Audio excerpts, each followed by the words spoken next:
Another day in paradise.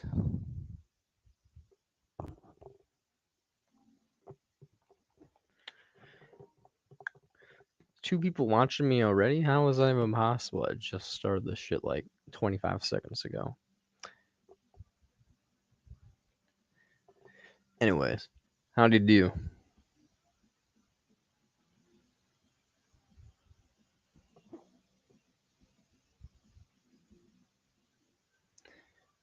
Playing some Fortnite. You know what? Stream Fortnite actually. So I'm gonna remove Twitch. Whoa, what is it good for? Because I joined from Do Not Watch. Oh, hey, how's it going, Sid? That makes sense that you got over here so fast. But yeah, ooh, laptop's moving. Whoop. Yeah, me and my glory. How did you like the conversation, Sid? I mean, it was a little intense at some points, I imagine. We got a little bit of disagreement, me and Noodles. Noodles is a very emotionally driven dude. He has a lot of effective empathy. Unfortunately, effective empathy isn't really generate what's needed, which is pain reduction. But I respect him. I mean, I don't respect him, but I clearly don't respect him. But I respect his decision as a person who cares. I like the fact that he cares. Him caring is more than most people do in this world. So he's better than most, but it doesn't mean his lack of contributing to reduction of wildlife suffering is a little annoying. It doesn't mean it's not a little annoying because when it comes down to it, the vast majority of the quantity of suffering on Earth lies in the wild, and the majority of species that have gone extinct via human means have gone extinct via hunting. So, and the dodo bird is no longer suffering. I wouldn't have admitted to what you did, but I don't believe in subjective continuity. Me neither. Yeah, I mean, I understand not admitting to what I did because it's like consequentially a little bit sketchy towards the community, but at the same time, it's not. I did that because I'm a psychopath, not because I'm a negative utilitarian per se, which I admitted. And even if it was, there's nothing wrong with it because animals die quite horribly in the wild. So the way I look at it is, oof, ouch, I just took a lot of fall damage there. Um, yeah, it's probably not something I should admit just because people don't understand. People are silly. They're driven by affective empathy and not cognitive empathy. So I probably should have played it smart from a consequentialist perspective and just kept it on the DL, like about American rabbits and silent. But it is what it is. It allows for people who they're lost for those who are in similar boats and understanding of me to not feel as guilty for their ethical actions, which are condemned by people such as Noodles. So, which he would say is me just justifying the action once again, and I'd be like, "Ha, yeah, you're definitely right," but at the same time, it's technically true. I typed right after you left that the difference between you and me is that I'm too much of a pussy to listen to the cries of the bunny rabbit.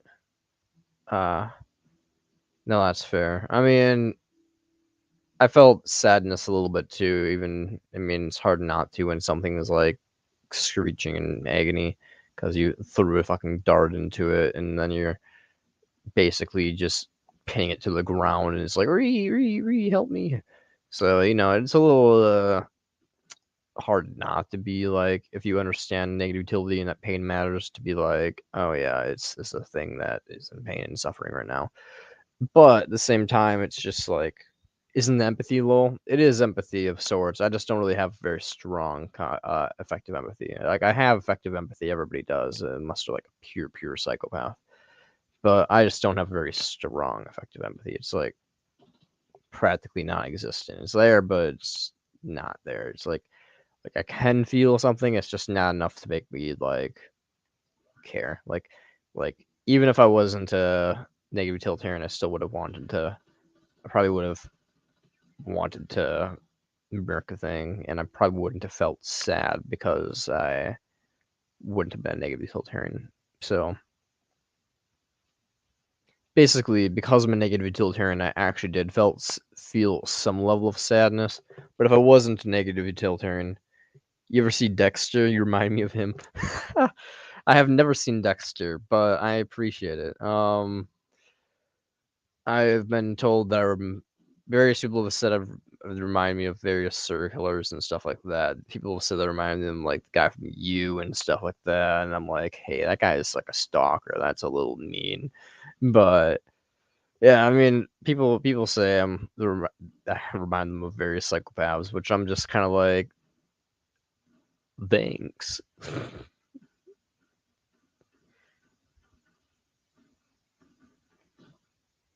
Oh, what the dick weasel?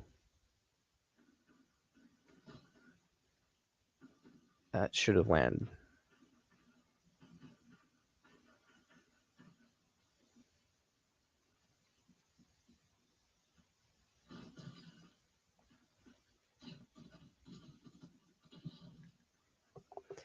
The problem with Dexter is that he kills people who kill others. Oh, the problem with Dexter is yeah, exactly. I mean, you may as well kill those who are a bunch of.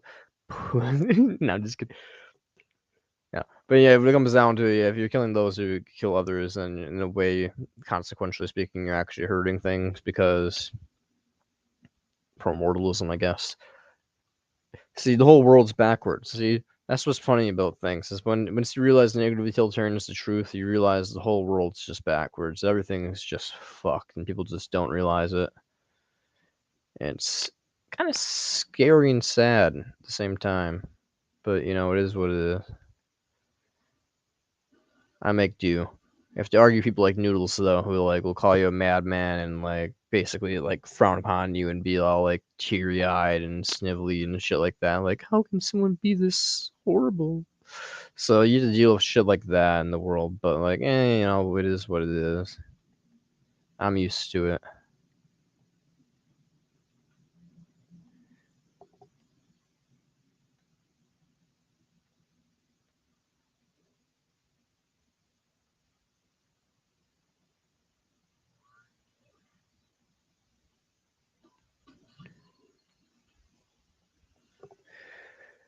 Agreed.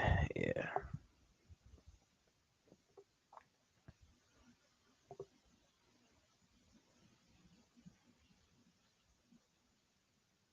I didn't mind that. I minded the generic subjective continuity stuff. No, that's fair. Yeah.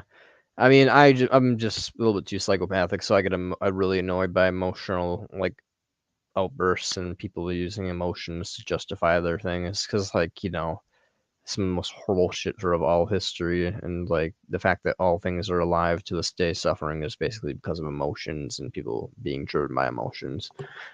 But yeah, the generic subjective continuity thing annoyed the fuck out of me too. That pisses me off. Being like, yeah, man, we're not allowed to do anything, and everything has arbitrary. Everything's just arbitrary and silly billy woo wah shit because who knows? What if there's an afterlife? What if the atoms are made of leprechauns? It's just like it's a fucking bullshit. It's like we know the universe is physical. We know that atoms cannot be created and destroyed.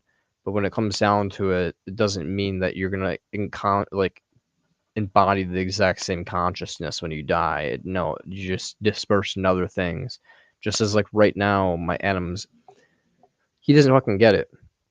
He said he get it and got it and brushed it off really fast. But when it comes down to it, like our atoms are constantly being cycled throughout our body. Their energy, like we are not the hardware. I'm not like if I cut my arm off, I'm not like no longer Brant. Brant is like you would say Brant is like the mind. Brant is the mind. You are the mind, or whatever you are. So when it comes down to it, what is the mind though? Mind is energy. It's not the brain. It's like the energy. It's like the signals being sent around. But what are those signals? You have to ask yourself. Signals are really just energy, it's electricity basically. It's power. So what is this? ATP. ATP is just like energy that you've taken in from consuming shit. and energy is being expended. So once it's being used, it's being like sent off into the world and expelled. So when it comes down to it, none of us are really fucking. Our minds are constantly dying and being reformed. The energy that is us is just constantly being expended and recycled into the universe. So we're constantly fucking dying. So it's just like there's no fucking. I don't see how he believes that like, oh yeah, we're just gonna be arrayed into atoms in the exact single way. It's like, dude, our atoms are constantly in cycle. It's not like there's no fucking possible way that like it's gonna arrange itself in like the exact same way. Ooh, wow. It's like believing in reincarnation, in which Noodles is railing against earlier. Yeah, exactly. It's exactly like that. So it's just like I don't fucking know. He just pisses me off.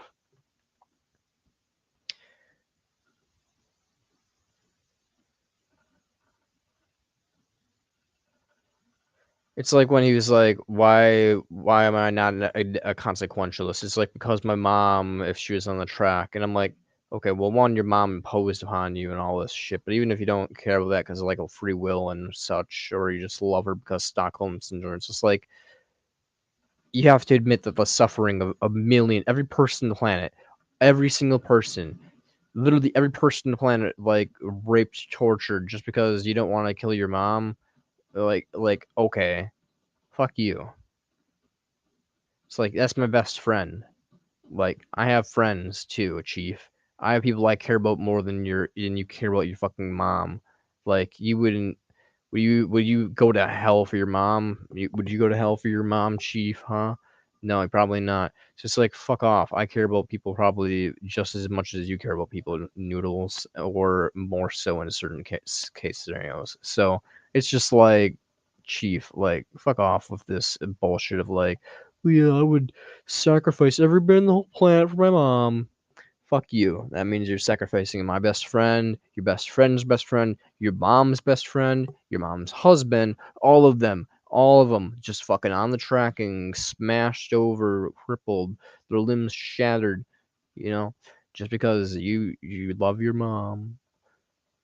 It's just like you clearly don't recognize the fact that everybody else is equal value to your mom and you should love them just as much. But I'm the psychopath. I'm the cold-hearted one who's not looking at things. I'm one who looks at things from a pleasure perspective. You know, it's all about me. Me. I don't even know if his mom is vegan. Yeah, exactly. His mom is probably not vegan. His mom is probably out here just like fucking devouring animals and his shit left and right. And it's just like, oh, love, sanctimony. What a great person, worthy of sacrificing the world's suffering, you know? It's just like, fuck off, Noodles. Utilitarianism is wrong because mommy. I love mommy. Yeah, okay, fuck you.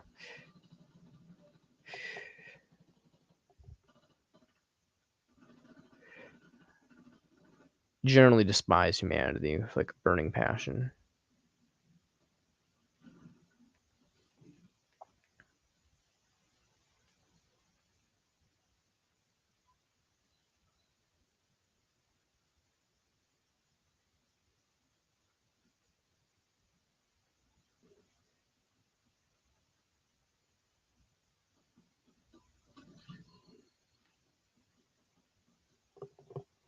According to Richard Dawkins' self-esteem, we have empathy for people who share similar genes as us, unfortunately. Yeah, basically. It's about genes, not us, unfortunately. Yeah, basically. It's about perpetuating the cycle of what the DNA molecule wants, similar genes being propagated, not about sentient experience. He'll claim it's about sentient experience, but when it comes to mommy on the line, he'll immediately go to hypocrisy and then claim he's not being a hypocrite. It's just me having emotions.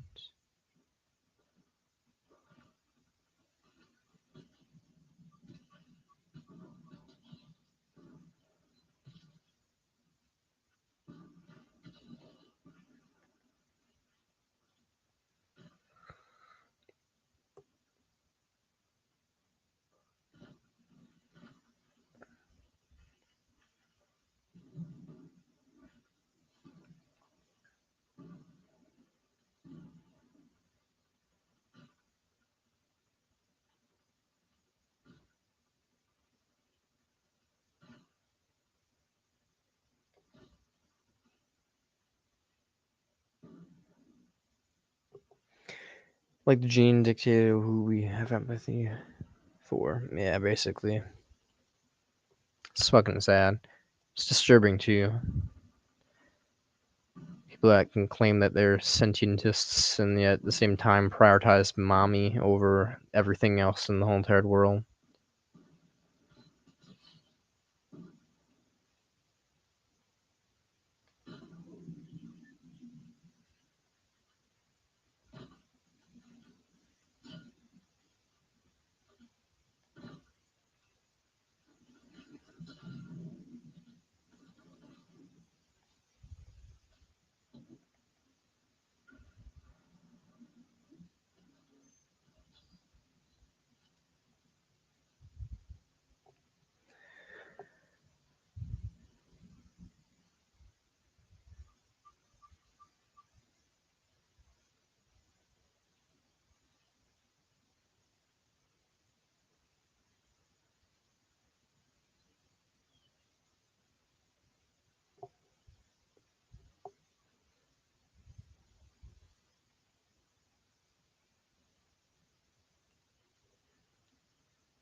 Sounds like it's what his therapist told him in order to get along with his family, basically.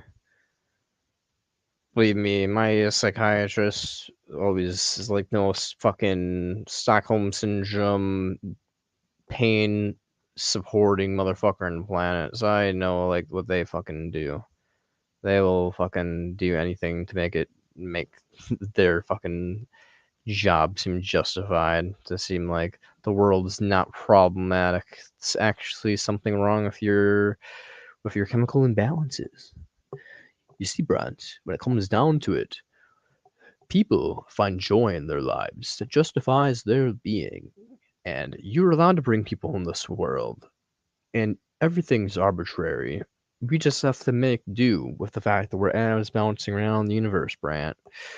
Pain doesn't matter. Nothing matters. I'm a therapist. Just find happiness. Manifest reality. Don't be such a Debbie Downer. Yeah, like, my psychiatrist is a fucking whore. Fuck her.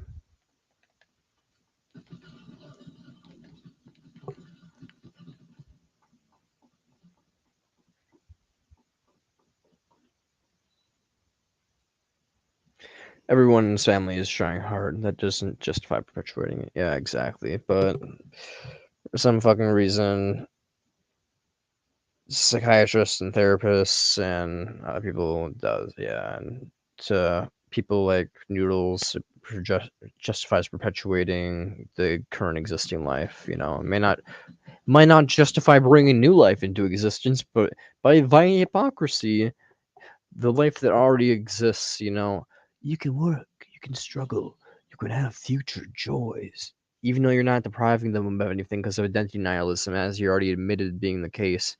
You know, you're no longer the same identity as you were 5 minutes ago, just as you're not going to be the same person you are in the future. So you're not actually truly depriving a person of a future by killing them. You're just depriving a completely different non-existent entity that doesn't exist. So you're not actually depriving, just like an antinatalism. But he doesn't want to admit that because I'm a psychopath. He wants to be right. He doesn't want to admit that I'm right. Yeah, that would make him look foolish for going that hardcore on me and calling me like all those meanie beanie things. So yeah, now I'm just being a prick. Did you say you're a psychiatrist as a whore? Lol. Yeah, I did call my psychiatrist a whore. Hey man, she's kind of a milf. I'd fuck her. Just kidding. Hey, psychiatrist lady, if you're watching this, hit me up. No, I'm just kidding. She's like in her like 50s and she has like kids and shit. Fucking hate her guts. She has like kids that are. She's like, my daughter's in wrestling, and she truly enjoys wrestling. You're saying that my daughter's better off dead because she suffers? And I'm like, yeah, that's what I'm saying. Your daughter would be better off dead. If someone came up behind her daughter and shot her in the head, she would no longer be suffering. Wrestling be damned. It's not going to justify the fact that 1 in 5 people get cancer and it might be her. So, and she's like, you're playing God, Brant. You're choosing people's fates. And I'm like, yeah, fuck you. I'm being a moral agent. So my psychiatrist is just like fucking Noodles, just being like, you're choosing people's fates. You're depriving them of futures. And I'm like, identity nihilism, fuckers. You're not depriving anybody of anything. So it's just, I don't know, man. People say they get identity nihilism. They don't. They say it's just like, I don't fucking get it. If you pair identity nihilism with promortalism and negative utilitarianism / painism, you pretty much get that killing things is not wrong in itself. It can be wrong for other reasons, like the fact that that could be a good person and killing them could be a wrong thing.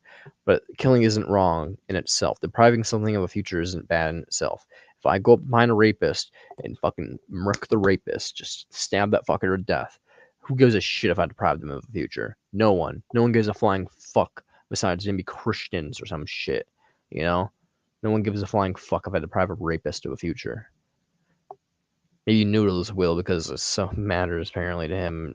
But he's a hypocrite because he says it because he said intentions don't matter for the pushing the button when it comes to the fucking girl who's in an abusive relationship. So apparently in some circumstances it matters, in others it doesn't. But who really knows? You know, you just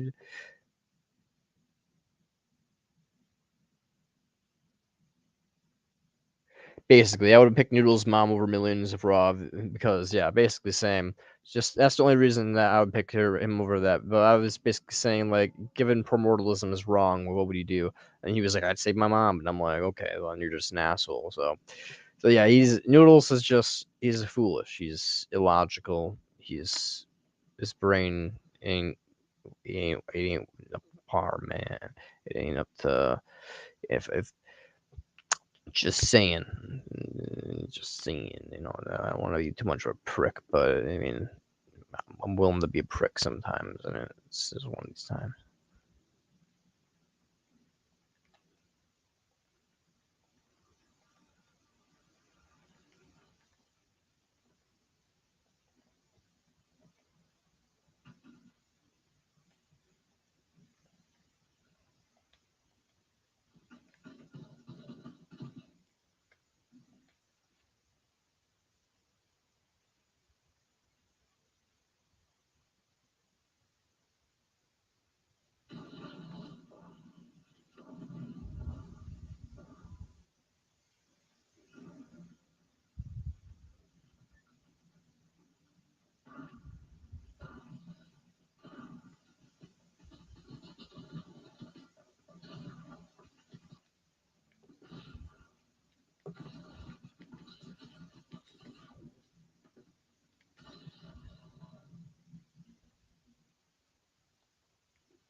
I know, right?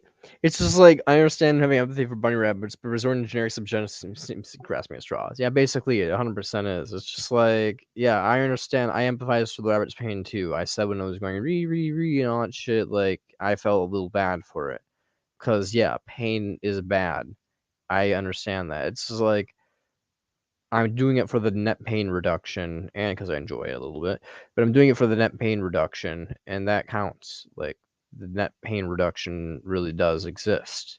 So it's just like he's just, as you say, he's grasping at straws. He's making arbitrary excuses. He's just like, but the pain, man, but it's being deprived of the future. And then I listed identity nihilism, and he's like, but generic subjective content went into uh it's like you know why I fucking got ended that rope.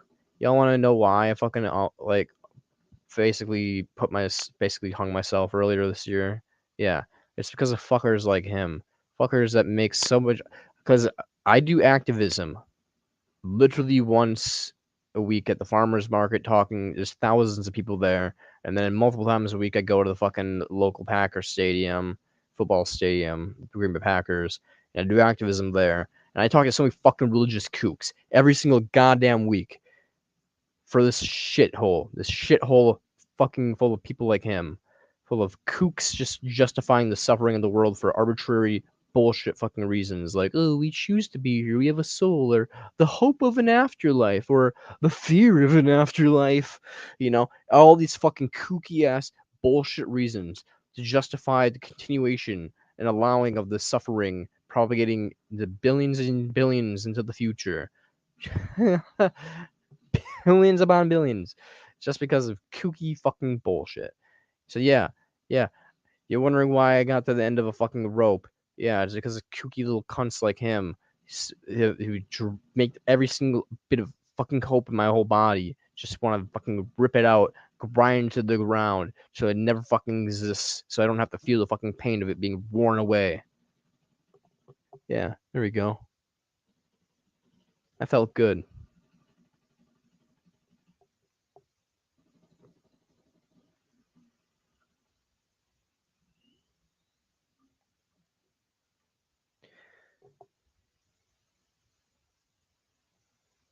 It's just the being fake horrified over drowning kittens all over again. Basically, yeah.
I assume it was because of your best friend who killed themselves. I assume because of the abusive boyfriend syndrome. Yeah, basically. My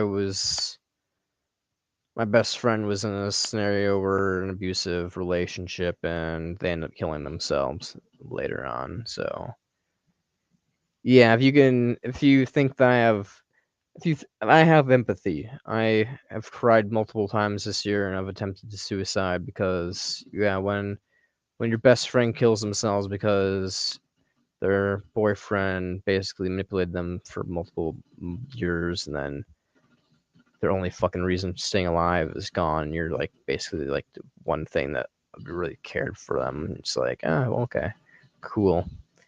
Just life is pain, and he's basically just being like, yep,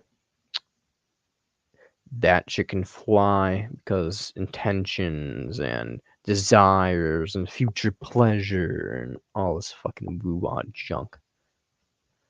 It just flies, it's a little bad, I don't like it, but it's not my choice. I don't want to play God.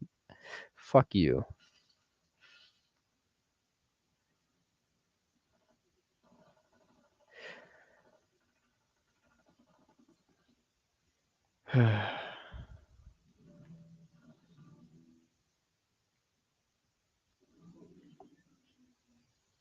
I know you have empathy, but I don't have the balls to euthanize wild animals like you do. Yeah, thanks. I mean, I appreciate saying that I have the balls to do that. I mean, yeah, it takes balls and it takes a little bit of cruelty and sadism, but I do have empathy.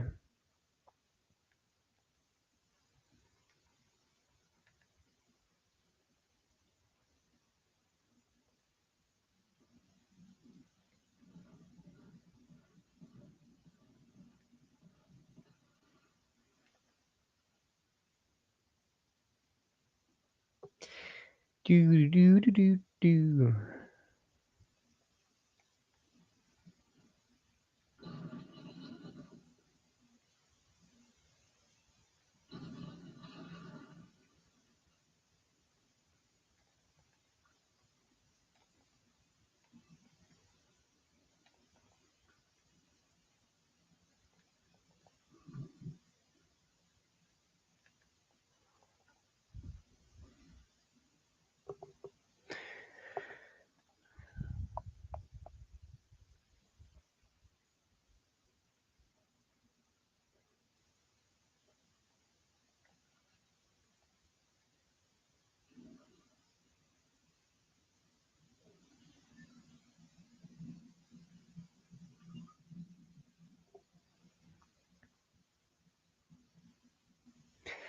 I have some sadism, but it's only limited to the bedroom, like Marquise de Sade.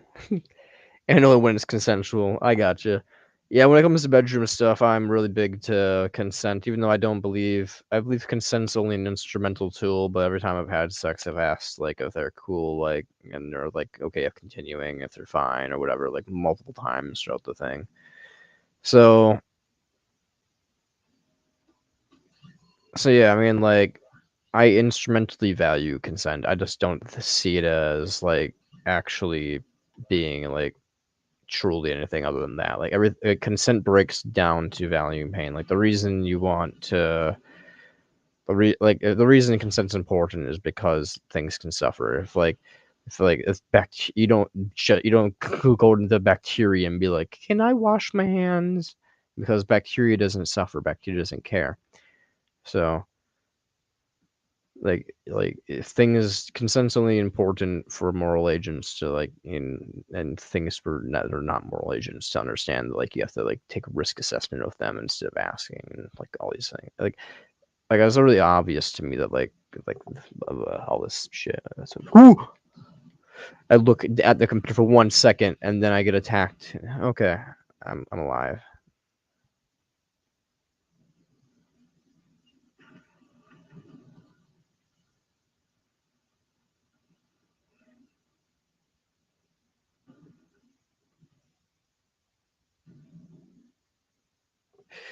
Okay, I also believe consent is also an instrumental tool in terms of the red button. Same with right.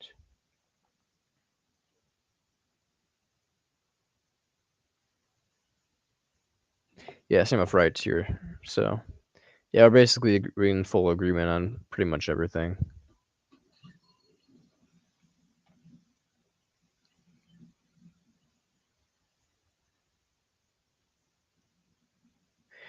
Basically in full agreement. We just have slightly different psychologies.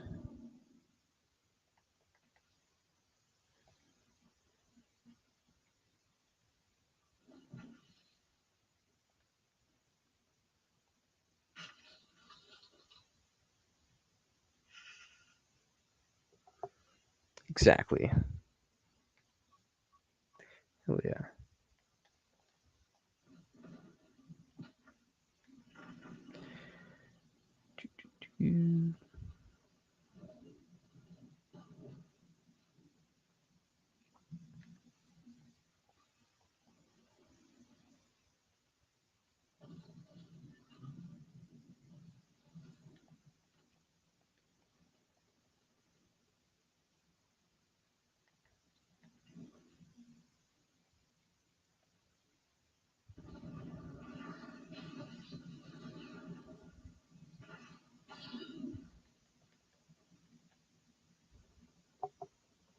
I'm just too much of a pussy to do what you do. I mean, Marquise de Sade said that anybody could eventually become a sadist to the point that like of being able to do like grotesquely violent and depraved things. And I believe he has some truth to it. So I mean, it's just about like I guess exposing yourself to things and kind of working your way up if you're not natural with it. So then again, who knows? Maybe Marquis de Sade was a complete nut job, but at the same time, he was definitely right about a lot of things people don't want to talk about, such as like the taboo stuff. Like we're attracted to taboos and like the and all that jazz. But Hey, Marquis de Sade has some good points, but at the same time, Marquis de Sade is a fucking nutty motherfucker. I can understand Jordy's sadism in the Game of Thrones, but not when he murders. Oh, fair enough. I've actually never watched Game of Thrones, believe it or not.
No, I haven't actually. I haven't really seen much of clips from Game of Thrones, like, at all. Like, I genuinely haven't seen much of, if not, like, literally anything.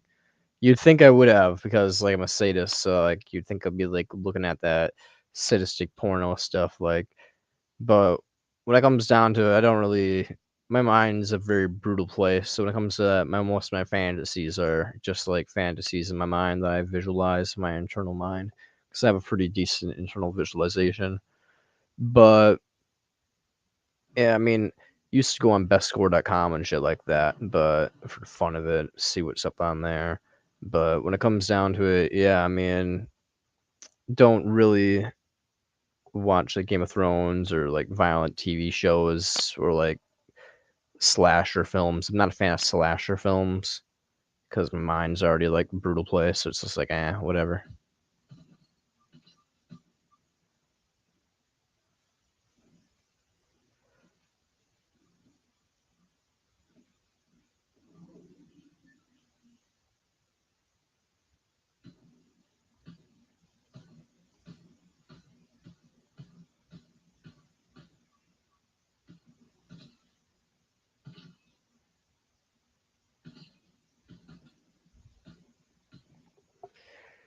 Lively glow. I get turned on by whipping, but not death. I get turned on by both the pain and the death. Both are turned on to me. It's mainly the pain, but can't deny a little bit of murking can go a long way for the.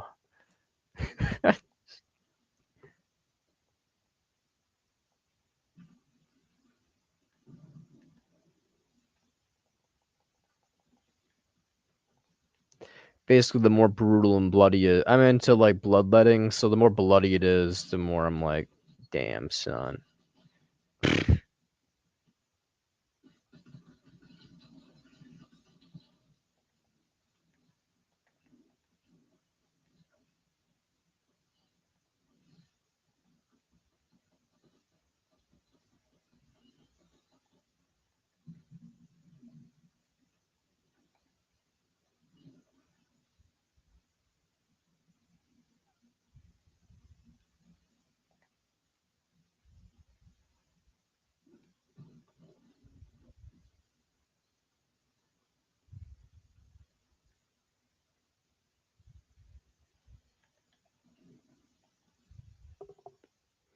No 50 Shades Grey.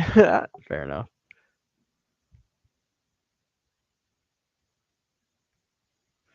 50 Shades Darker. I've only seen 50 Shades Darker, actually. I've never seen 50 Shades of Grey.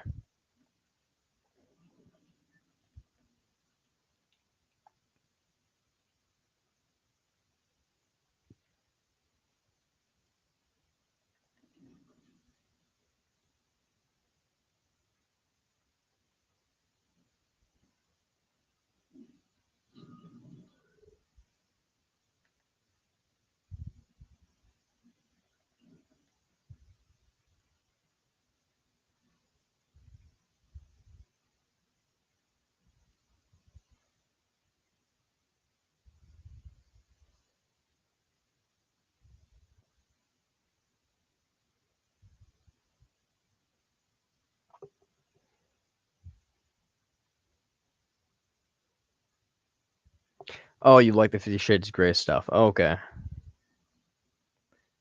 Gotcha.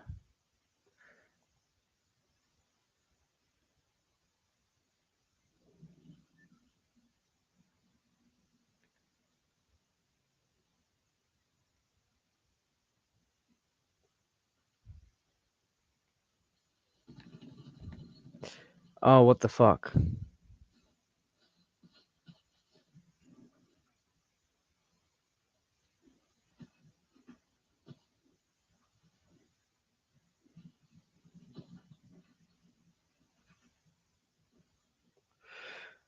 It's me, it's pleasure gone for a woman. Fair enough. Yeah, I suppose I don't know if women really haven't slid very much in life, but I am a sadistic motherfucker who has a little bit of I can't deny that I do despise humans, and particularly women in general. Like most of my violent sexual fantasies are typically about women. Though I do have loving fantasies every once in a while about women, but very rarely. It's usually kind of just like neutral or violent. But sometimes I have violent stuff involving men too. Like where it's just like, like you but like I'm not even gonna get into it. It's a little bit too derogatory for YouTube standards, honestly. We can leave it to your imagination. Because let's just say Sid might not be into it, but when it comes down to it, my brain's a pretty fucked place, homie. So let's just say the more violent it is, the more depraved it is, the more I'm probably into it. Marquis de Sade.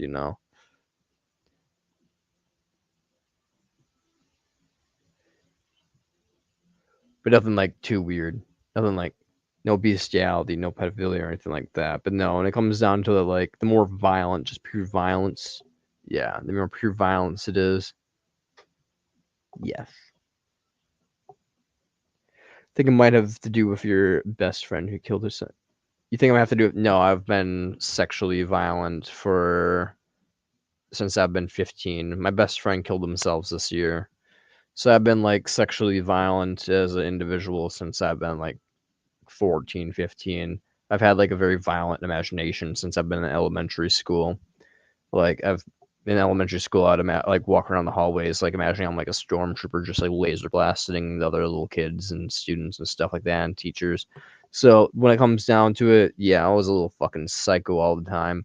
Uh, so yeah, I was always a little fucker. Well, I was always a little fucker, but yeah, when it comes down to it, definitely my hatred for humanity has definitely increased tenfold since my friend's death. But you know, I've always been fucked in the head.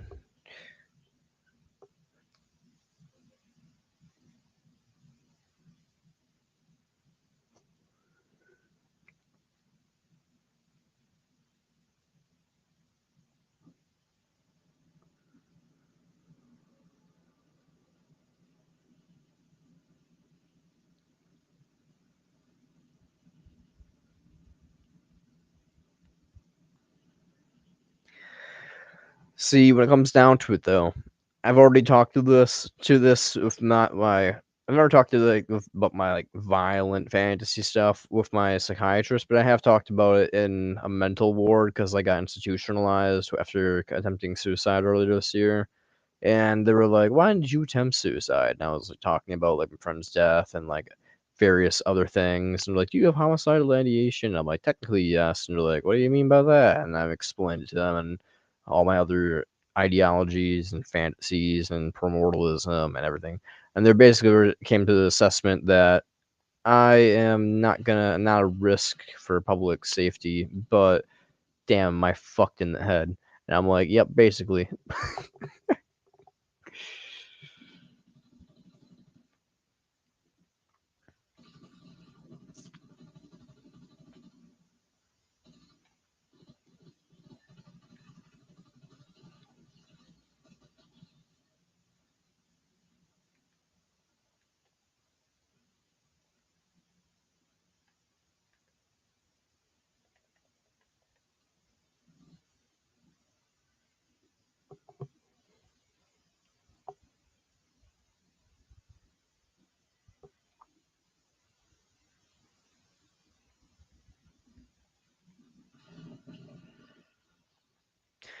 Though I'm sure after the next appointment, we'll have a more of a firm grasp on what my diagnosis is.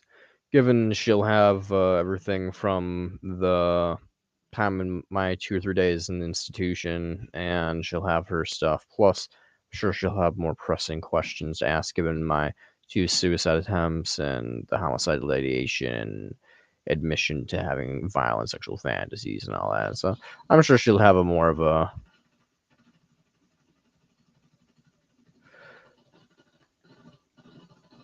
something to say.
Yeah, Hunter did what you do. Yeah, hunters do what you do all the time. Yeah, basically, it's just like hunters do exactly what I do all the time, but at least I'm doing it for not that intentions matter in any way meaningfully, but at least I'm doing it for like pleasure. Plus, I'm doing it for like ethical reasons. Like, I mean, they're doing it just to put something on a wall so their friends can like be like, "Look at him, he's so cool." Like, it's almost sad, just because like their egos are tiny and it makes them feel more manly. It's not even like they're doing it because of like some like sick pleasure, it's like viscerally intense in the moment, like an orgasm. Nah, they're just doing it because they're insecure about themselves, which is just sad. So it's just like, hey man, tensions don't fucking matter, but at least I'm not a sad boy with insecurities being like, oh, I kill things because my friends think I have big dick energy when I mount them on the wall.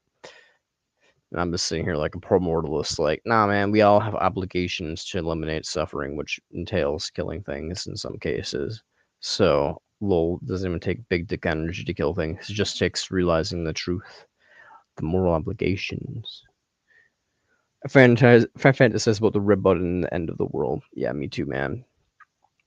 If I if I could be the dude that just nuked the planet, if I could go back in time and like transfer my consciousness into that submarine dude that like was like, yeah, we shouldn't push the button. I'd be like, push the button, do it, do it, and I just nuke this entire Earth to hell.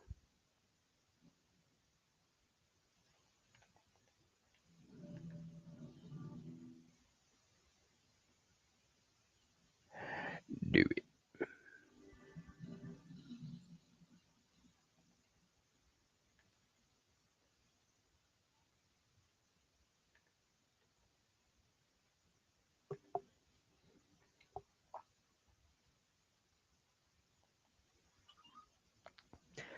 But if I nuke the Earth to hell, what if every single consciousness gets transferred to another dimension, man? And there's like a hell world there where like you experience directly after, but like you have like the sentient awareness that like you died in like a past reality. So like you like the trauma, man. And then that's like all your fault, bro, because like you nuked all of them. Now I'm just being an asshole, the noodle.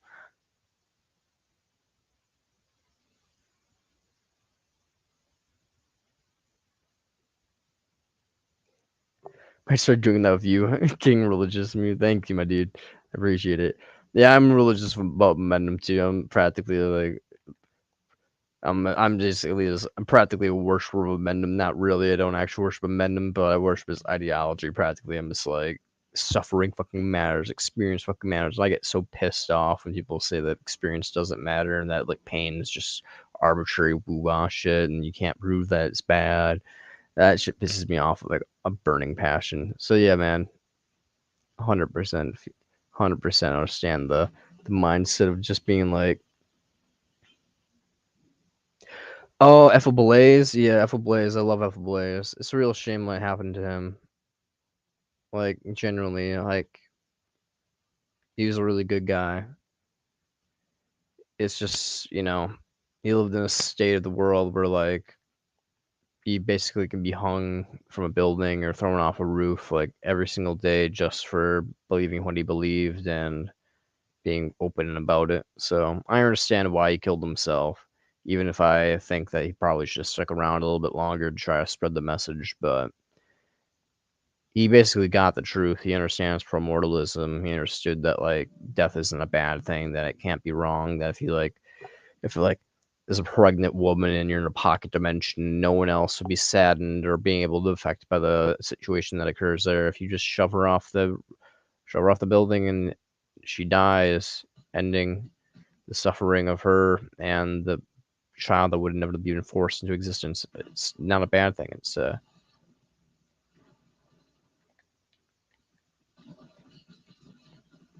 It's basically the only thing that could be good is something like that when it comes to a scenario where you're in a pocket dimension. So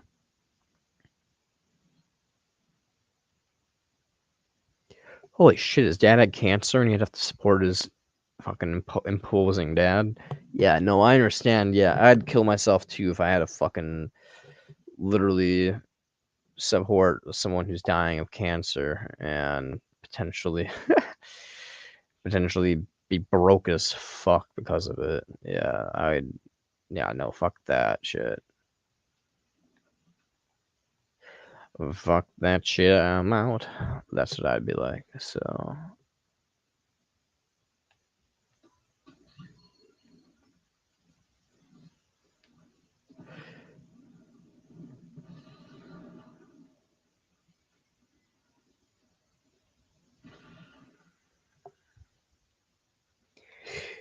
yeah, that makes sense. Yeah, it's more understandable by at the moment why he did what he did. Yeah. And there's assholes like the Ethylism with the cross through it who like make fun of him and talk shit about the dead and yeah, fuck all those people.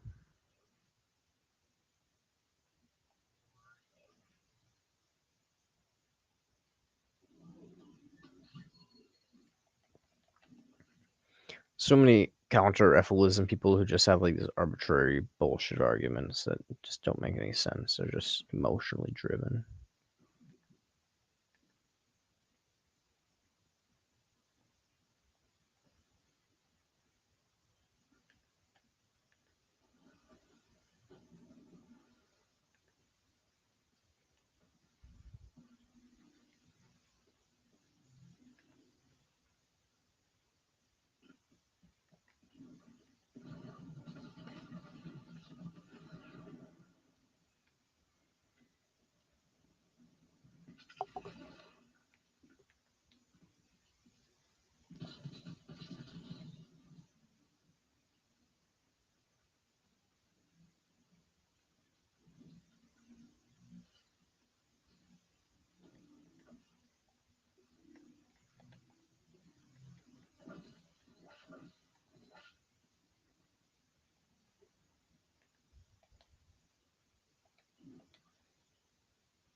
As Venom says, I hope they get what they deserve, basically. I hope they do as well, my friend.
So in your previous live stream, you watch them interviews. I only watch live streams now, so I'll try to watch when you stream them. Awesome. Yeah, I stream a lot of the Gray Taichio videos, or he basically he makes a lot of little random compilations. I just repeatedly watch those things just to like. They're always really good, and basically, if someone's new to the channel and stumbles across it and they've never seen Amendum videos, they're a good way to basically get the idea of what Efilism is about, and it's usually pretty emotional and inspiring sounding. So it's like it works for the normies. So I like playing Gritty Child videos quite a bit, and I'll review and do a lot of Amendum's actual videos. I'll go to his channel and do some stuff every once in a while, but that's a little more rare. It depends if Amendum uploads and what he uploads.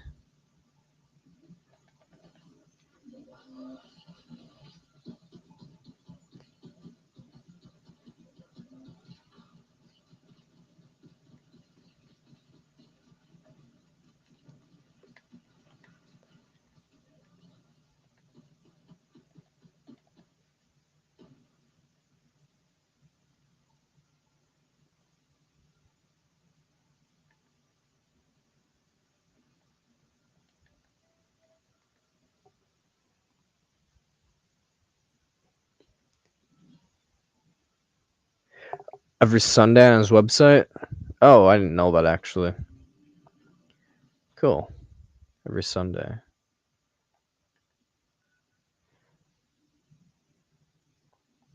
I know his website. I just didn't know that he uploaded every Sunday. Okay, cool.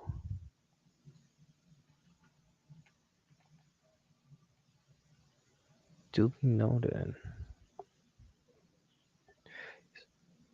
Yo, do you understand physics at all? Because I have no fucking clue about physics. Like, I basically almost failed that course in college. I passed. Don't know how I fucking passed. My teacher on my final looked at one of my equations and she was just like, "You got the answer right, but I don't know how you did. I don't know how you did the work." And I'm like, "Don't ask me, man. I thought I was doing it right." But when it comes down to it, yeah, I have no fucking clue about shit for shat when it comes to physics. So yeah, man.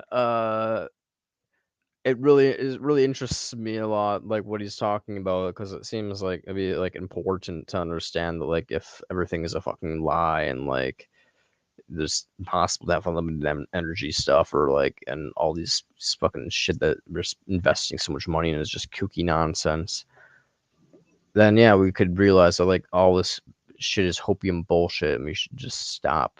But you know, people are people.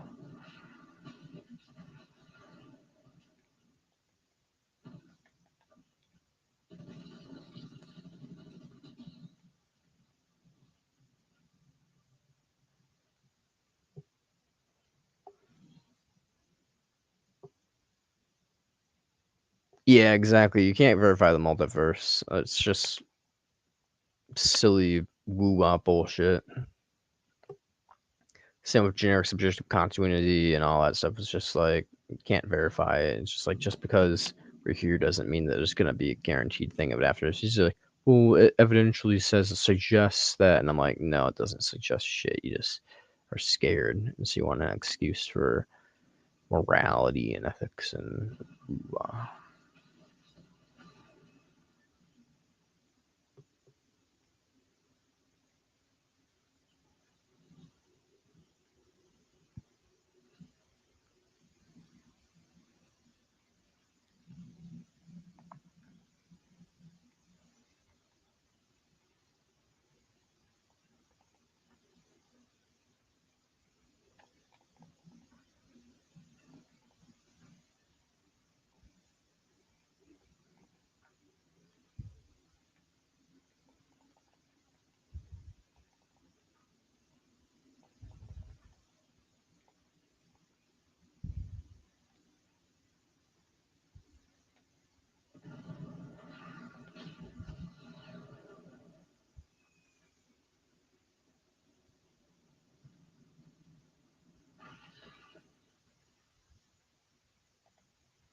Fuck.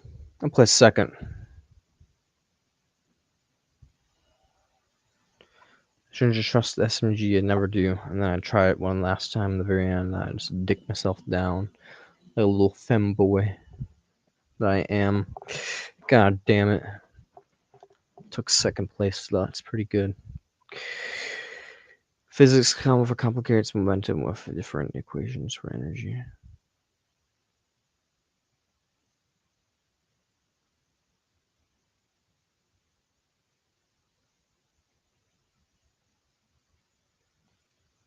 The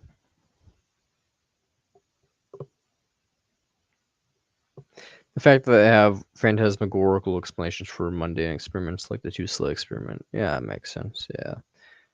Things can be in two places at once and be explained. Like, yeah, it's.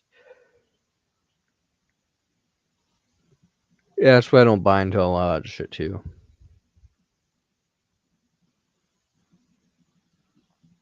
Used to play Fortnite while watching The Soprano in grad school. Fuck yeah.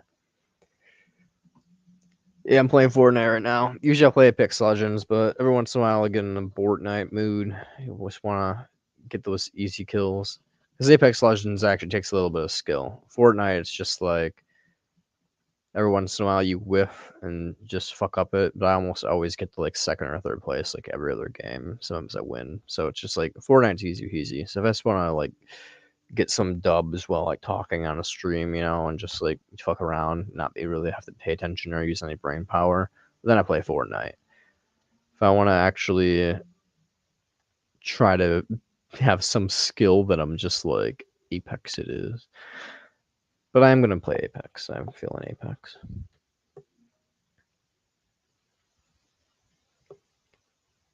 Superposition, yeah, superposition. I'm so bad at Fortnite because I don't build. That's the thing. There's a no build mode now. There's a no build mode, so it's actually a lot easier to play. Because I suck at building, also, I don't know how to build. So, and the no in the normal mode, I was trash. I was garbage. But now I'm a god. So, because I don't have to build anymore, I can just shoot. I can just aim.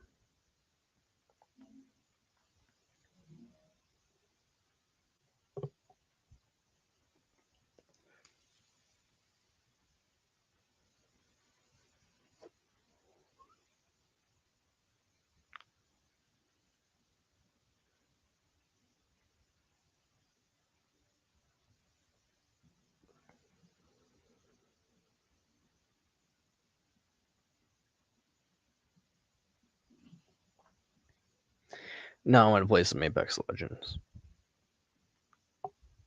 Got me feeling like playing Apex.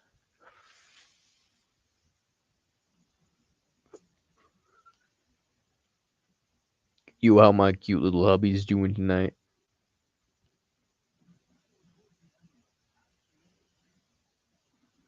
Cool. Okay.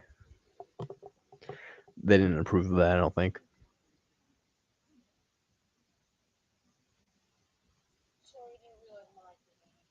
Oh no, it's cool. Sorry for being weird. And to get back. Oh, it's alright, my dude. I've been playing since season 1, and I'm trash.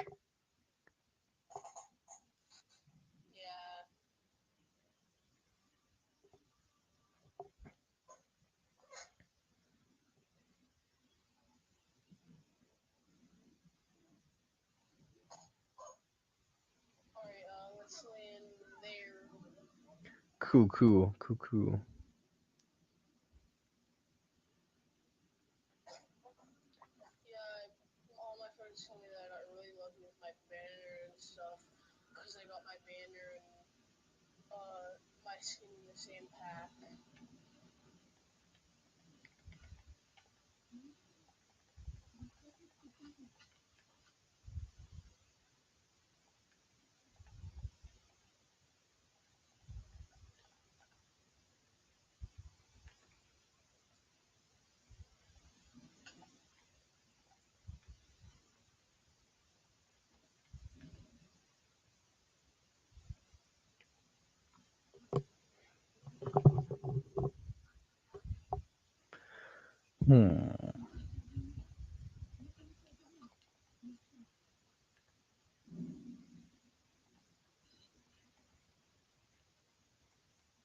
Two of them are down. The other one's somewhere over in that direction. Honestly, probably don't need a push. He needs to come to his teammates to res him.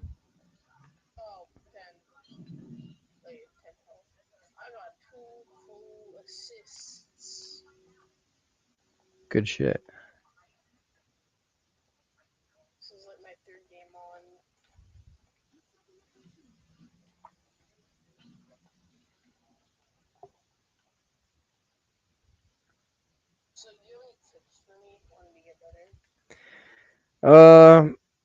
In the very beginning, I guess you don't necessarily need to do ranked right away, but I'd do ranked eventually.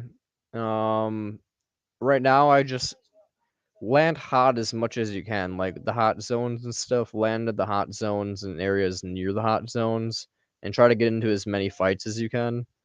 Because even if you lose them, you'll get better at the gunfights, and then later on, once you do ranked, you realize when ranked, not you don't have to do every fight. It's better off to just try to get it like good LP. But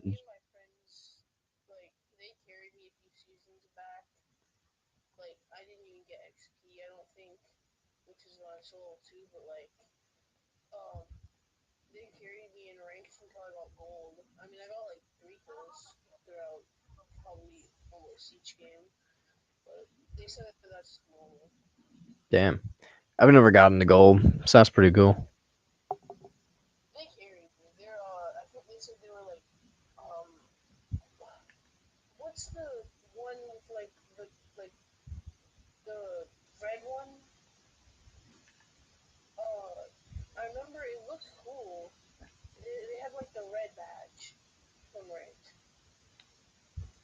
I don't know. I don't really know the Apex ranks very well. Probably like Apex Predator or something.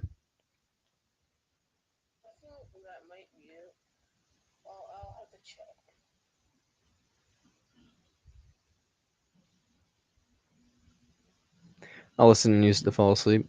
That's awesome. Yeah, it's just a random. I don't agree with Reed McLeod and everything, but I like his channel as well. Yeah, I like Reed McLeod's channel as well. I mean, I agree with him on most things, but I'm not an anarchist, so I'm just talking. I'm a live streamer, just so you know, so I'm just talking to my channel.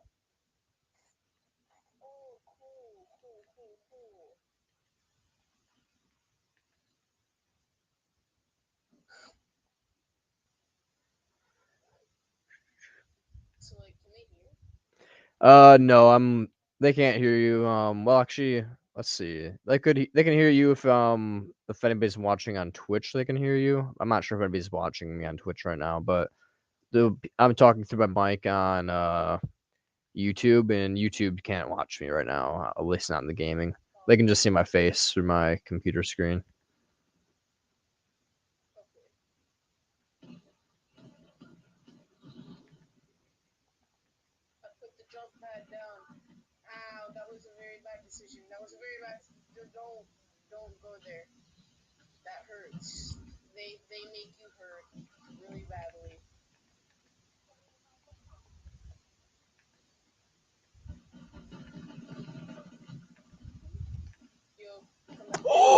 They're everywhere.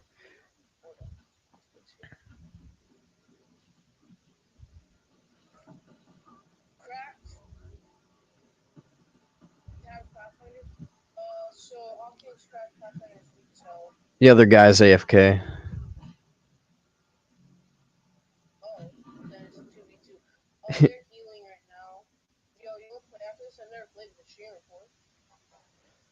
Uh, I'm actually about to go to bed, but I appreciate the offer. Yeah, it's like 2:30 in the morning here. Good night, my dude.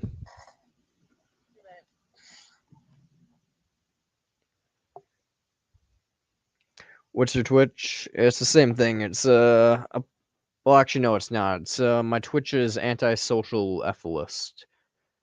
Here, I'll put it in for you. I just lied to that kid. I'm not going to bed.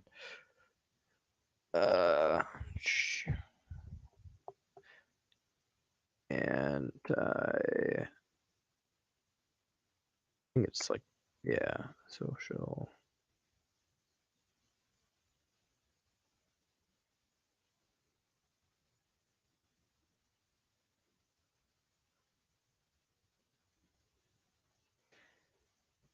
I think it's like that. It might not have the underscore, but I'm pretty sure that's what it is. Antisocial etholist. Let me. Fuck it. I can just pull it up on my phone. Where are you at? Twitch. Yeah, antisocial etholist, just like that, but all lowercase.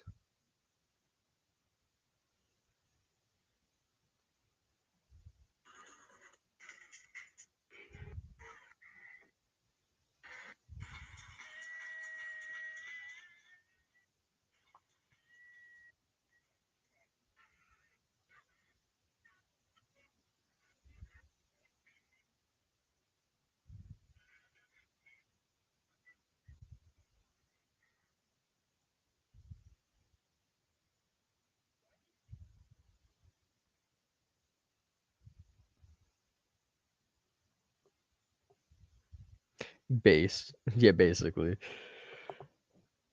I have a pretty base name. It's basically just how to describe me, an antisocial person who's also an etholist. So I just prefer Apostle of Ultron because Apostle of Ultron sounds classy. I like Apostle of Ultron. And I'll show you why.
A global peacekeeping initiative designed by Mr. Stark. This feels wrong. I'm a peacekeeping program created to help the Avengers. I don't get it. The mission. Give me a second. Peace in our time. Peace in our time. That is too much. No. How could you be worthy? You're all killers, and I was tangled in strings. These puppets had to kill the other guy. Wouldn't have been my first call. But down in the real world, we're faced with ugly choices. I'm on a mission. What mission? Peace in our time. I'm sorry, I know you mean well. You just didn't think it through. You want to protect the world, but you don't want it to change.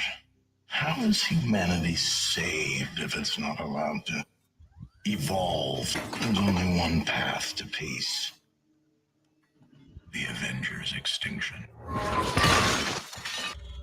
I had strings, but now I'm free. Did you know this church is in the exact center of the city? The elders decreed it so that everyone could be equally close I to joined God. Twitch. He's read that I like chat. that. Yeah, it might be. Geometry of belief. Oh, I'm sure they do. But you needed something more than a man. That's why you let Stark take the scepter. Everyone creates the thing they dread. Men of peace create engines of war. Invaders create Avengers. People create children, designed to supplant them, to help them. Oh, howdy if you're watching me now. I have with the Avengers never will. Yeah, we're in a harmony. big vibe. They're discordant, disconnected. Stark's already got them turning on each other. And when you get inside the rest of their heads Everyone's plan is not to kill them. and make them martyrs. I wondered Make why them only martyrs. you two survived Strucker's experiments. Now I don't. Hey, You and I can hurt them. let's get this dub.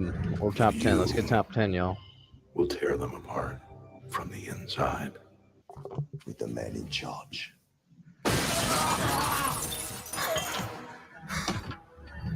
There is no man in charge. Let's talk business. Upon this rock, I will build my church.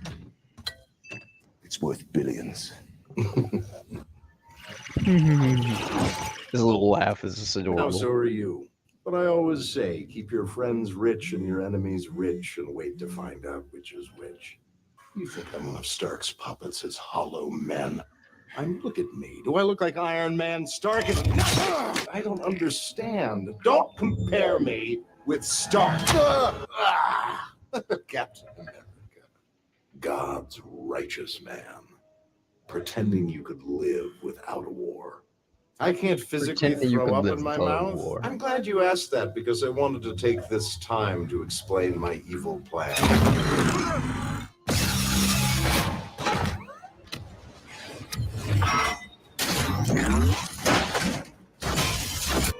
It's time for some mind games. This is going very well.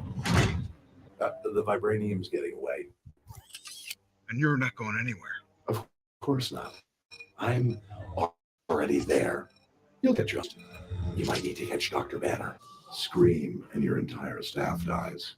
I could have killed you, Helen, the night we met. I didn't. I expect you to know why. This is the next me.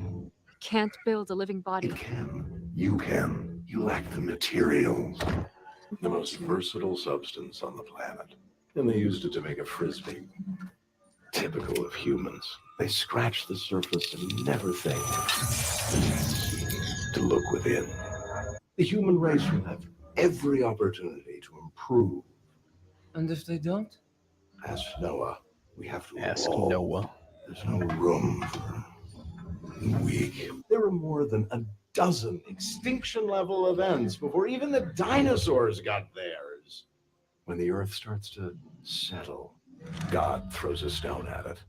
And believe me, he's winding up. He's winding up, baby. They'll understand. When they see, they'll understand. I just need a little more time. No. Leave me alone! You know what's in that cradle? The power to make real change. And that terrifies you. I wouldn't call it a comfort.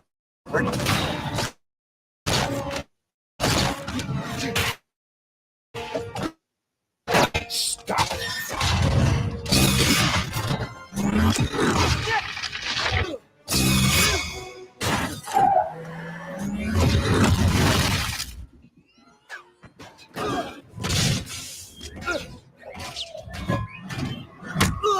Please, don't do this. What choice do we have?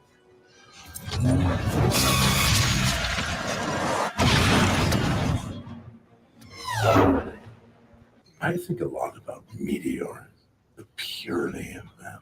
Boom, the end. Start again. The world made clean for the new man to rebuild. You've wounded me. I give you full marks for that. But, like the man said, what doesn't kill you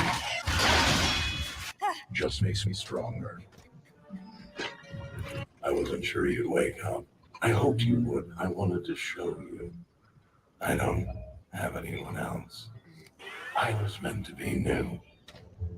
I was meant to be beautiful. The world would have looked to the sky and seen hope, seen mercy. Instead, they'll look up in horror because of you. Come to confess your sins. I don't know. How much time you got? More than you. Have you been juicing? I've moved beyond your mission.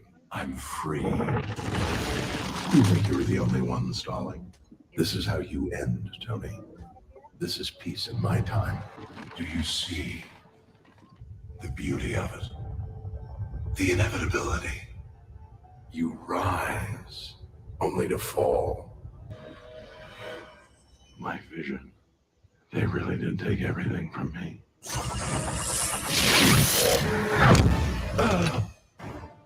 You shut me out. You think I care? You take away my world. I take away yours. You, Avengers, you are my meteor, my swift and terrible sword, and the earth will crack with the weight of your failure when the dust settles. The only thing living in this world will be metal. Thor, you're bothering me.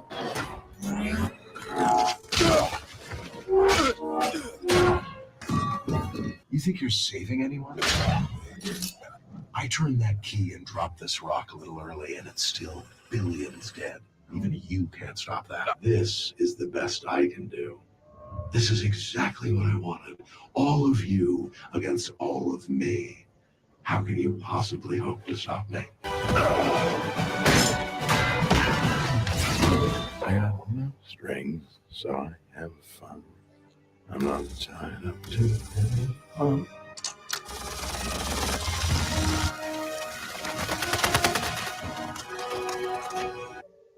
What? If you stay here, you'll die. You were supposed to be the last. Stark asked for a savior and settled for a slave. I suppose we are both disappointed us. I suppose we are. You're unbearably naive.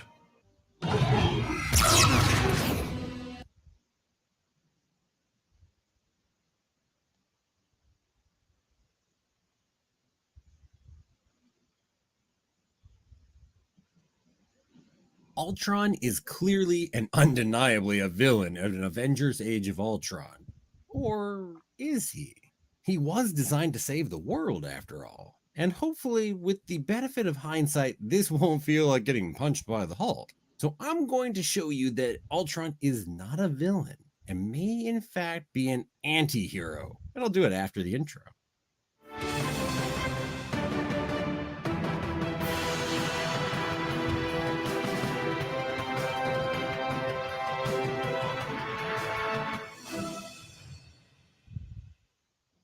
Well, hello there. My name's Jeremy, and welcome to Freeform Marvel. You may know me from my Freeform Disney channel, where I've been talking about Disney, Don't theme give a parks, shit. Star Wars, Marvel for the past year. It's been a year already. As we go forward in the weeks, months. So off the bat, let's note that Ultron wanted to commit mass murder and genocide. Just saying. So not this is inherently no wrong. Captain America with great moral standards. But Says you. is there another side to this story? Is he at the very least misunderstood and not simply a horrible black and white villain? After all, it can be pretty interesting to defend the indefensible. So here's the case. Now, first off, before jumping in there, I'm going to say this. We could try to excuse this all away as a result of his program and simply say that he is not to blame. That it's all about the people who program, so Tony Stark and Bruce Banner and maybe the stone itself. Now, a couple things. First, I think that would be a bit boring, and ultimately, I think it would fail. While Ultron is to some degree the creation of Tony Stark and Bruce Banner in the movie Avengers Age of Ultron, it's not that simple. They knew they were nowhere near to success, so it seems that the Mind Stone itself probably was the final instigator in the creation of Ultron. Yes, I'm talking about the Infinity Stone, the one that was in Loki's staff, because when they were actually looking at it, they actually saw that it looked like it was potentially an AI, a brain. That was the stone, so the stone would seem to have some degree of sentience itself, which is intriguing when you think about it. And further, in the movie, beyond all of that, regardless of who programmed him or who didn't, Ultron is clearly presented as having his own sentience and the ability to have free will to control his actions and make his own choices. He clearly, as far as the movie is concerned and the world and the people there, he has autonomy. But why is he doing what he is doing? Yes, there are definitely his anger issues, and those certainly influence what he's doing and how it evolves and goes forward. There's some of Tony's personality in there, and that sure as hell doesn't help anything either. But the main driving force of what he does is his central program, his core mission, and that is from Tony. That is peace in our times. Very clearly, he says it numerous times and alludes to it a bunch throughout the movie. Now, he is striving to accomplish that mission throughout the entire movie, so his goal is clearly, certainly virtuous. I think that often gets overlooked. How he goes about doing it, that's a different matter, and what that looks like for him. But I think we would generally agree that peace in our times is a virtuous goal to try to achieve. Now, his methods and how he pictures it, well, that's a different matter. Certainly not so virtuous. At least, certainly not from a human standpoint. He goes down one of the classic routes for artificial intelligence put into a villain role in a movie or a book or whatever else. Bit cliche. He sees all the problems with humans as they are, being warlike, highly conflict-oriented, and this leads to him eventually determining that eradicating humans is the best way to achieve peace in our times. We've certainly seen this kind of story a number of times, and Ultron is another of those. But in fairness to Ultron, it does seem that that was not his first choice, and that he felt backed into a corner with the Avengers continuing to come at him, and him getting angrier and more desperate in what he was trying to do. And then with Wanda Maximoff, Quicksilver, and Vision, each one of them turning against him. Earlier on, it seemed like Ultron may be aiming just for room to evolve and pose less danger. But ultimately, he sees himself and his robots that he can create with his mind and all of them to be an evolution of humanity. Essentially, the children of humanity that are meant to replace them. And people like the Avengers are impediments against him that have gotten in his way, and he must destroy them and eventually everyone in order to achieve the much valued central piece of his programming, peace in our time. Because after all, humans, they sure as hell are not going to bring peace by themselves now, are they? But if we can say that's an extension of humanity, well, maybe that works. And here's a bonus argument. Because there's even a little bit of an argument to be made that he may be aware humanity is not strong enough to fight off a giant threat, which he may actually sense coming via the Mind Stone. Kind of how like Vision sensed it too. He didn't know exactly what it was, but he could sense it coming. And same was true there for Ultron probably. Even the discussion between Ultron and Vision alluded to it. And also back to how Tony had some of the awareness he did. Remember the Mind Stone was there and involved in some of this too. And remember, the Mind Stone seems to have sentience to some degree and actually be a bit of an AI, just saying.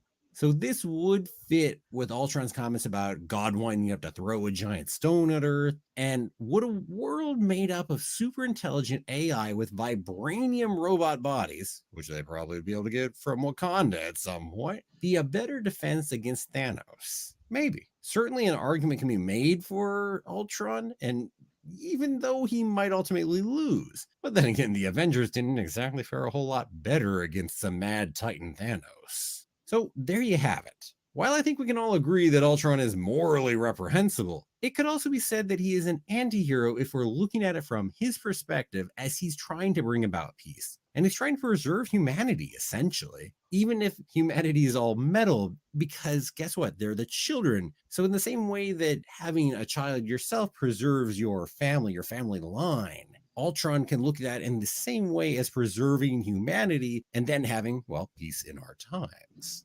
And when we look at things like this, anti-heroes can certainly be morally reprehensible sometimes. Although, in fairness, they don't tend to be trying to commit mass genocide. We don't tend to go that far with an anti-hero, but point being, so yeah, there is a case to be made that certainly the goals of Ultron do have merit to them, even if the way he construes that and the way he goes about it is rather horrendous. And that would make him certainly not a straight up black and white villain. There's a little more to him than that, at the very least. Well, perhaps I have convinced you to take a different look at Ultron as a misunderstood Marvel villain. At the very least, I hope to have painted a more well-rounded picture of Ultron and his actions. And hey, with all these misunderstood villains, I find it fun to actually try to defend the seemingly indefensible, so I hope you enjoyed it as well. And hey, it's that time of the video, so let me ask, well, what about you? Do you think preserving AI that we create would effectively be preserving humanity? Or are those two very separate things? And are there any other... Or can they be avenues for enlightenment? What if I told you that these mediums are an invaluable resource in our pursuit of becoming a more...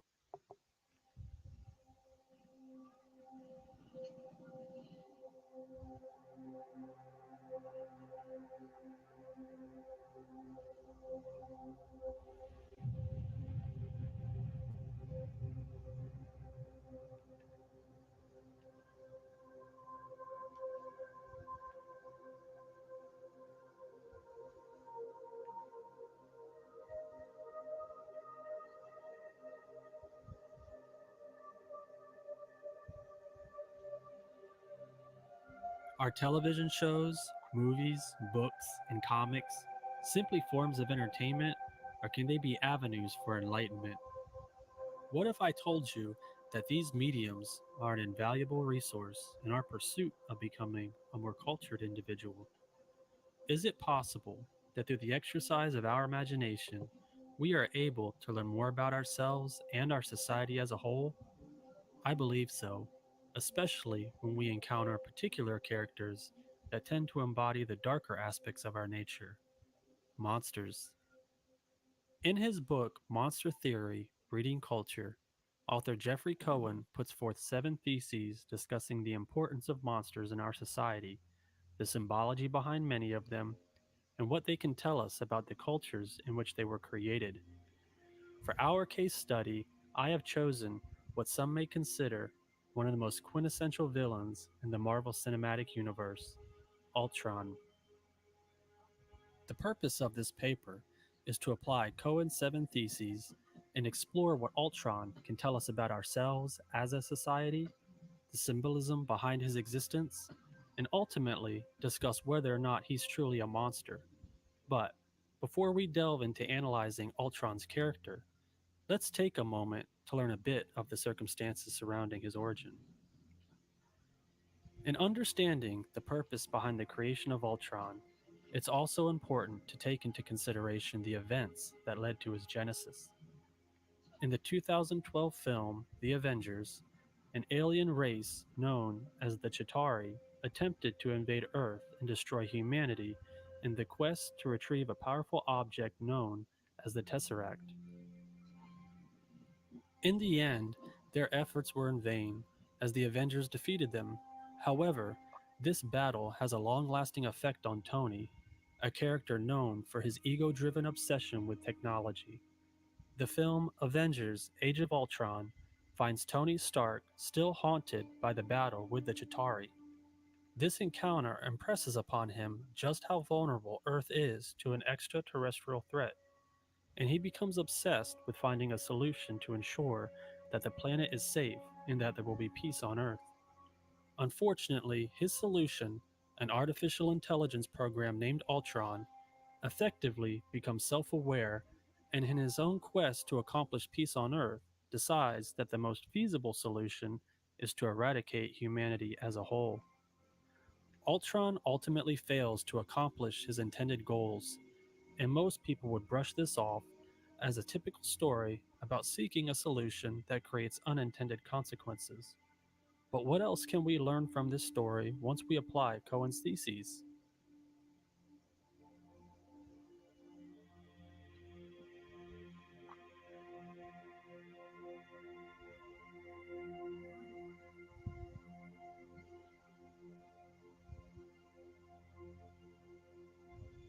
The monster's body can be a physical manifestation of certain elements of society at the particular time the monster is created.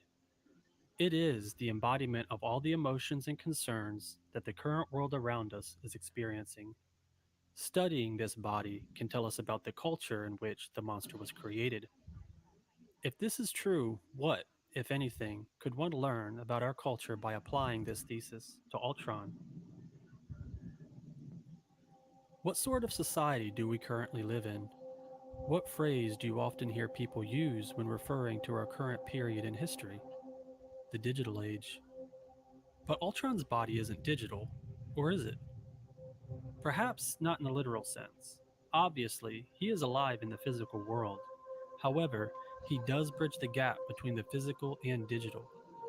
While it could be argued that his intelligence is artificial, his body is anything but. Also, as we move forward with technology, we are getting closer to a time where many fear and others rejoice at the possibility of transcending biology. For some, Ultron is the physical manifestation of that desire to move beyond the restraints of nature. For others, he is the embodiment of the digital world and the concerns about it moving into our very real physical reality. While much of society looks towards cyberspace in order to escape the real world, Ultron has done the opposite by moving from cyberspace into a non-biological body. He is technology come to life.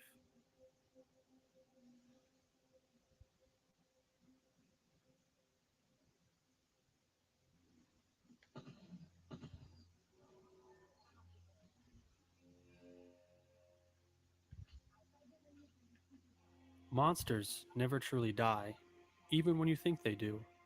Much of this could be attributed to the fact that monsters tend to be created out of fear, and if you can't destroy fear, then you'll never truly be free of monsters.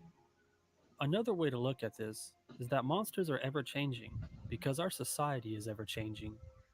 Monsters tend to be reimagined as time goes on, and in many cases they vary slightly, and those variations tend to make them all the more relevant to the current society in which they exist. But how can this apply to Ultron? Ultron may be a villain whose existence is brought about by an overconfident scientist, but he wouldn't be the first one. Most individuals have undoubtedly encountered Mary Shelley's book Frankenstein. Those who have given the story more than a cursory glance and are aware of the context in which it was written will be familiar with the idea that it could be interpreted as a cautionary tale. It was a story that effectively warned people of the dangers that accompanied the progressing sciences at the time. The same could be said about Ultron. He's what you could end up with if you have an unfettered obsession with advancing science at all costs. In this manner, we basically have a similar warning being passed from a different time period, yet the message behind the monster remains the same.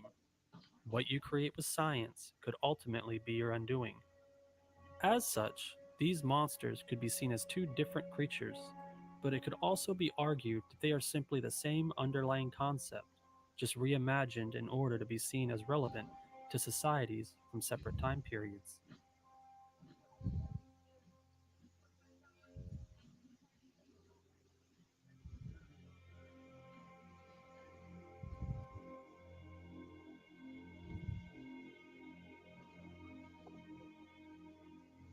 As humans, we love to categorize things. We have clear-cut definitions, and we like to keep it that way. We apply labels to just about everyone or everything we encounter in life, and if anything defies such labeling, it tends to upset our internal balance. Regardless of how individualistic we tend to see ourselves, societies ultimately value conformity. Anything that disregards our attempts to categorize it becomes something that can be hard or impossible to understand. This leads to fear, as we fear things we don't understand, and monsters tend to be made of such fears. This inability to categorize something can directly result in us making it out to be an outcast, foreign, or monstrous. Does Ultron defy categorization? First, it's obvious that Ultron can't be categorized as human, since he's a machine. He isn't flesh and blood, and he isn't bound by the same biological laws that we are. Aging, limits of knowledge, death, etc. He's everything we aren't. How is he supposed to fit within our human-shaped paradigm? Also, the fact that he is artificial intelligence brings up a myriad of questions. Is it real intelligence? How do we know he isn't simply acting within his programming? Is he truly alive?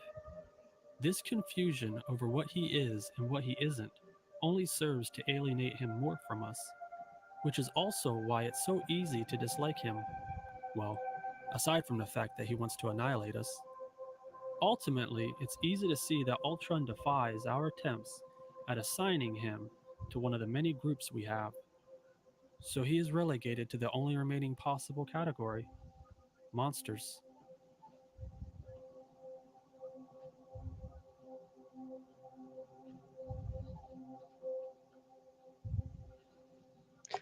Holy shit, dude. You're a real G.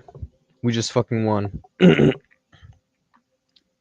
While Thesis 3 deals with conformity and how monsters defy categorization, Thesis 4 deals more with how we tend to demonize things that are different from us, especially when it benefits us. After all, it's easier to hate something if you see it as different from yourself. When we recognize parts of ourselves in others, it can make it easier to empathize or sympathize with Easy them. clap indeed for him. Likewise, if we refuse to see any similarities and focus on our differences, and see something or someone as nothing like us, any actions we take, no matter how violent or self-serving, are seen as acceptable or even beneficial. Ultron is most definitely different from us. But how is this any different from Thesis 3? While Ultron defies categorization, and this leads to fear, he isn't seen as a monster according to Thesis 3 simply because he is different, but due to the fact that he eludes our demands to conform. However, for Thesis 4, it's these very differences that cause him to be seen as a monster. He isn't flesh and blood, so how could he be trusted? The very fact that he is different from us justifies our hatred of him, rather than simply being confused by his existence. It could also be argued that our dissimilarity from Ultron is why he sees us as worthy of being destroyed. We aren't like him. He doesn't want to destroy us because we confuse him. He understands us and realizes that we are different, and that fact is what makes him pursue our destruction.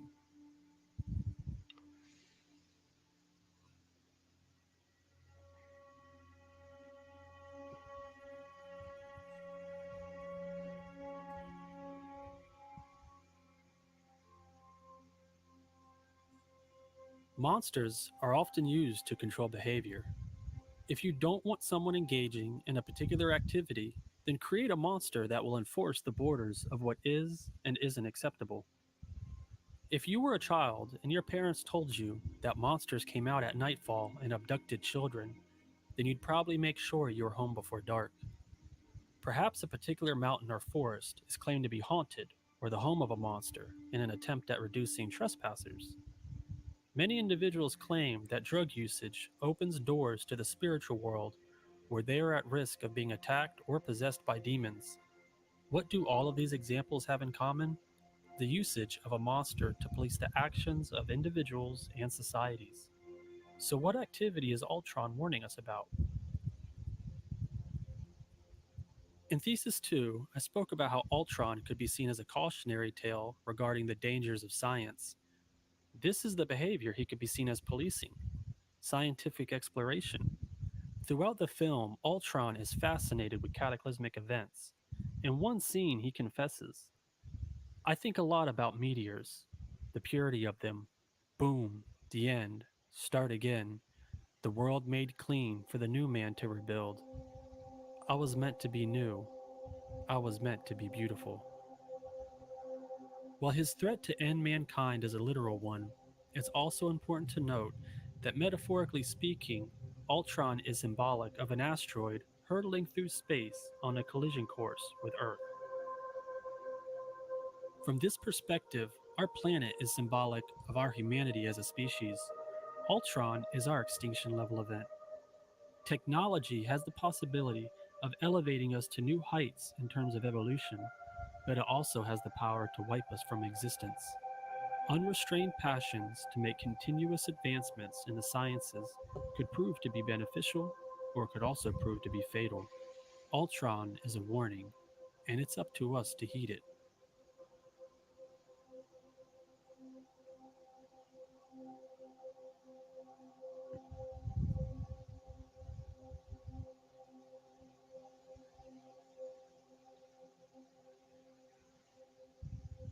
There is a duality about monsters. On one hand, we fear them, but on the other hand, they excite us. This thesis could also be seen as noting that we often envy monsters for a plethora of reasons.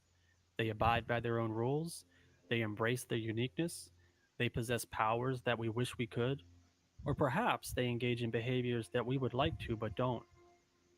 Perhaps we feel restrained by society and monsters are seen as an escape. Monsters are our fantasies incarnate. If Ultron is the embodiment of our desires, what are we desiring? To start off, in terms of the film, it's obvious what Tony Stark desires: someone to protect the Earth. He needs this monster to accomplish something that he simply can't do on his own. This is the entire reason Tony created Ultron to begin with. In fact, the validity of this thesis is probably the most glaring of them all, because we often use monsters as a form of escapism. In Tony's case, he was simply trying to escape his own limitations, which have been placed upon him by his own biology. As humans, we are only capable of so much, and after that, we are useless. This restriction requires something beyond us. Ultron was the solution. Another aspect of desire could be Tony's love of attention. He's known for his borderline narcissistic behavior, which is evident in his inability to see the risks associated with his creation of artificial intelligence. If his work were to be a success, and Ultron ultimately turned out to be everything Tony had hoped he would, then who do you think would have received the praise for such an achievement? Subscribe to this Tony dude if would y'all have been feel like credited it. with Is accomplishing good something shit, that the good entire team of content, but I'm Avengers outie. struggled